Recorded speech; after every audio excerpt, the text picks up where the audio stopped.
యెషయా గ్రంథము 5వ అధ్యాయము 25వ వచనము.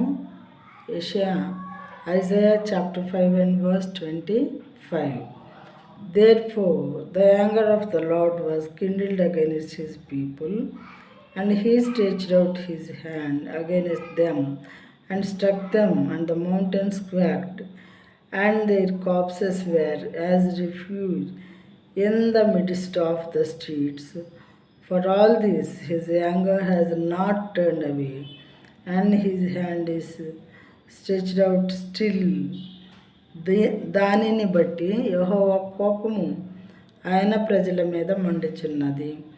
ఆయన వారి మీదికి తన బాహువు చాచి వారిని కొట్టగా పర్వతములు వణుకుచున్నవి. వీధుల మధ్యను వారి కళేబరములు పెంటవలే పడి ఉన్నవి. ఇంతగా జరిగినను ఆయన కోపము చల్లారలేదు, ఆయన బాహువు ఇంకనూ చాపబడి ఉన్నది. ఇప్పుడు పైన చెప్పుకున్నాం కదా, ప్రీవియస్ వర్సెస్లో కీడుని మేలు అనుకునేవాళ్ళు, మేలుని కీడు అనుకునేవాళ్ళు, చీకటిని వెలుగు అనుకునేవారు, మరి చేదునేమో తీపి అనుకునేవాళ్ళు. ఇలాంటి వాళ్ళందరికీ శ్రమ. తర్వాత మరి లంచం తీసుకొని బుద్ధిమంతులనేమో లంచం పుచ్చుకొని దుష్టుని నీతిమంతుడని, నీతిమంతులనేమో వాళ్ళ నీతిమంతుల యొక్క నీతిని దుర్నీతిగా కనబడేలాగా చేసేటటువంటి ఇలాంటి వారందరినీ కూడా దేవుడే మాత్రం సహించలేను అని చెప్తున్నారు. ప్రియమైన వాళ్ళారా, వీటన్నిటిని బట్టి యెహోవా కోపం అంట ఆయన ప్రజల మీద మండుచున్నది. ఎలాంటి పనులు చేసే వాళ్ళ ప్రజల మీద, వారి మీద మండుచు ఉన్న దేవుని కోపం. ఆయన వారి మీదికి తన బాహువు చాచి వారిని కొట్టగా పర్వతములు వణుకుచున్నవి. దేవుడు వారికి ఇచ్చినటువంటి పనిష్మెంట్ చూసి పర్వతాలు వణుకుతున్నాయంట.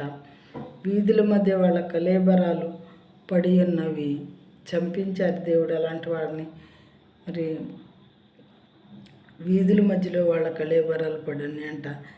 ఎంత జరిగినా దేవుని కోపం చల్లారలేదు, ఆయన బాహువు ఇంకా చాపబడి ఉన్నది.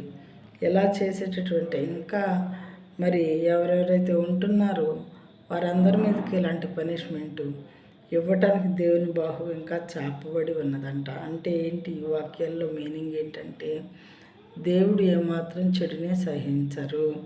తన వారు లేదు, పరాయి వాడు లేదు, ఎవరు లేరు, అందరూ దేవుని బిడ్డలే. కాబట్టి చెడు అనేది ఎవరు చేసినా కానీ ఆయన సహించేదిగా లేదు. కాబట్టి ఆయన పనిష్మెంట్ చాలా ఘోరంగా ఉంటుందని ఈ వాక్యాలను బట్టి మనకు అర్థమవుతుంది. ప్రియమైన వారలారా, మనం దాని నుండి తప్పించుకోవాలని దేవుని నామములో మీకు విన్నవిస్తున్నాను.